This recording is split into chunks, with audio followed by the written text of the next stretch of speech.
तुलसीदास द्वारा रचित रामचरितमानस में बड़े सुंदरता से त्रेता युग को बताया गया है। लेकिन वहीं उसके अंत में तुलसीदास जी ने हमें ये भी समझाने की कोशिश की है कि आखिर त्रेता युग के बाद द्वापर और उसके बाद कलयुग आएगा। कलयुग यानी कि काला युग, और फिर इसका अंत कैसे होगा। इसका भी बहुत खूबसूरत विवरण हमारे रामचरितमानस और भगवान श्री कृष्ण द्वारा रचित गीता में मिलता है।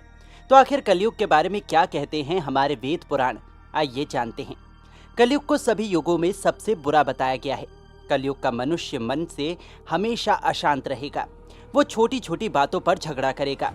उसे मानसिक शांति प्राप्त नहीं होगी, चाहे वो कितना भी खुश रहने की कोशिश करे। लेकिन उसके कलह कलेश दूर नहीं होंगे और वो हमेशा असंतुष्ट रहेगा। कलयुग का प्रारंभ 3102 ईसा पूर्व से हुआ है। कलयुग में मनुष्य केवल धन कमाने की कोशिश करेगा, फिर चाहे उसे कमाने का तरीका अच्छा हो या बुरा। कलयुग का मनुष्य ज्यादा से ज्यादा औरतों के पीछे भागेगा। स्त्री मोह मनुष्य को बर्बाद करके रख देगा। धन संपत्ति का बोलबाला होगा। धनी लोग ही चारों तरफ राज करेंगे। गरीब और बेसहारा लोगों पर कोई ध्यान नहीं देगा। औरतें भी केवल उन्हीं की तरफ आएंगी जिनके पास धन होगा। लोग अपने धर्म ग्रंथ और संस्कृति को भूल जाएंगे, केवल अश्लील चीजों को देखना पसंद करेंगे। इस तरह कलयुग के मनुष्य के चरित्र के बारे में पहले से ही हमारे पुराणों में बताया गया है, और श्रीमद् भागवत गीता और पुराण और रामायण में इसके बहुत ही भयानक अंत के बारे में बताया गया है। अभी कलयुग का प्रथम चरण चल रहा है। हमारे पुराणों में इसका अंत कैसे होगा, इसके बारे में भी विस्तृत व्याख्या दी गई है। कलयुग की अवधि 1200 दिव्य वर्ष है। मनुष्य का एक महीना पितृ के एक दिन रात के बराबर होता है।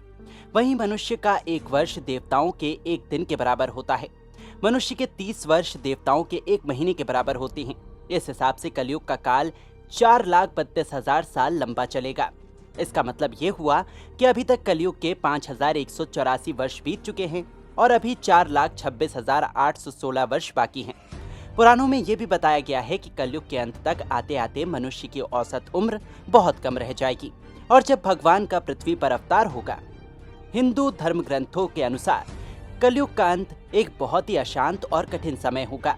कलयुग, जो कि 4 युगों में से अंतिम युग है, अपने अंतिम चरण में भयानक घटनाओं का सामना करेगा। कलयुग में सबसे ज्यादा चोट धर्म को पहुंचेगी। कलयुग में लगभग 1/4 लोग ही धर्म में विश्वास रखेंगे। लोग धर्म और नैतिकता का पालन नहीं करेंगे। सत्य, दया और धर्म का स्तर अत्यंत निम्न हो जाएगा।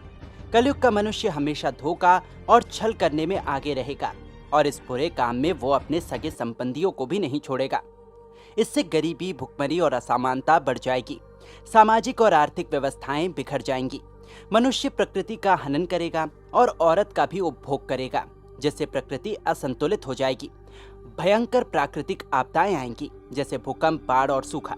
अंत में पृथ्वी की उपजाऊ परत नष्ट हो जाएगी और खाने को कुछ नहीं बचेगा। पेड़ पौधे भी पृथ्वी पर नहीं उगेंगे, और इस भीषण अकाल में मनुष्य केवल मांस मछली खाकर ही जीवित रहेगा। कलयुग का मनुष्य विभिन्न विभिन्न प्रकार के रोगों से ग्रस्त होगा। कुछ ऐसी बीमारियां भी होंगी जिनके बारे में उसे कुछ जानकारी नहीं मिलेगी। नई और अज्ञात बीमारियां फैलेंगी और मानवता को संकट में डालेंगी। ये बीमारियां खुद कलयुग के इंसान द्वारा पैदा की जाएंगी, और इसकी चपेट में वो खुद आ जाएगा। मनुष्य के अंदर प्रेम भाव खत्म होता जाएगा। वो हमेशा क्रोध में रहेगा और हिंसा करने से पीछे नहीं हटेगा। दुनिया भर में युद्ध और हिंसा का बोलबाला रहेगा। छोटे छोटे संघर्ष भी बड़े युद्धों में बदल जाएंगे। लोग केवल अपने बारे में सोचेंगे। स्वार्थ और लालच में परिवार और समाज के बंधन टूट जाएंगे। लोग एक दूसरे पर विश्वास नहीं करेंगे। पुरुष और स्त्रियां एक दूसरे के प्रति वफादार नहीं होंगे। लोग अपने पार्टनर को धोखा देंगे। नैतिकता और धर्म की बातों को कोई नहीं मानेगा। हर तरफ अश्लीलता का बोलबाला होगा। कलयुग के अंत तक आते आते मनुष्य की औसतन उम्र घटकर केवल 20 वर्ष रह जाएगी। 5 वर्ष की उम्र में ही औरतें गर्भ धारण कर लेंगी।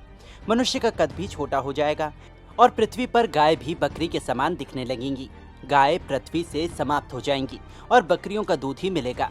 अंत में भगवान पृथ्वी पर अवतार लेंगे और पापियों का संहार करेंगे। त्रेता युग में भगवान श्री राम ने पृथ्वी को पापियों से बचाया था, और द्वापर में श्री कृष्ण ने जन्म लिया था।